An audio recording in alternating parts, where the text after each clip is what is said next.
બહુચરાજીની કરવી છે। બહુચરાજીમાં ભારતીય જનતા પાર્ટીમાં આંતરિક ડખો સામે આવ્યો છે। તાલુકા ભાજપનું સંગઠન અને ધારાસભ્ય વચ્ચે બરાબરની ઠણી ગઈ છે।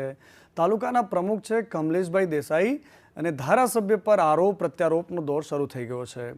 તેમણે કહ્યું કે છેલ્લા 6 મહિનાથી સુખાજી ઠાકોર કોઈ પણ કાર્યક્રમમાં હાજર નથી રહેતા। સુખાજીને પૂછ્યું તેમણે કહ્યું કે મેં પહેલેથી જ ના પાડી હતી। દુઃખદ એવી બાબત છે કે અમારા ધારાસભ્ય શ્રી બેચરાજી પ્રોપરમાં આજે હતા એ પણ જાણવા અમને મળેલ છે અને બેચરાજી તાલુકાનો ભારતીય જનતા પાર્ટીનો કાર્યક્રમ હતો તેમાં હાજર નહીં રહ્યા। ભૂતકાળમાં અમારા ઘણા બધા કાર્યક્રમો પાર્ટીના હોય છે એમાં હાજર નહીં રહેતા, એટલે એ વસ્તુ ખૂબ કાર્યક્રમનું કાર્ડ મને એક દિવસ પહેલાં જ મને આપવામાં આવ્યું હતું, પરંતુ મેં અગાઉના કાર્યક્રમો નક્કી કરેલા હતા એટલે મેં એ વખતે જ વાત કરી હતી કે હું નહીં પહોંચી શકું, એટલે અવાશે નહીં એવી મેં પહેલાંથી જ પ્રમુખશ્રીને વાત કરેલી હતી।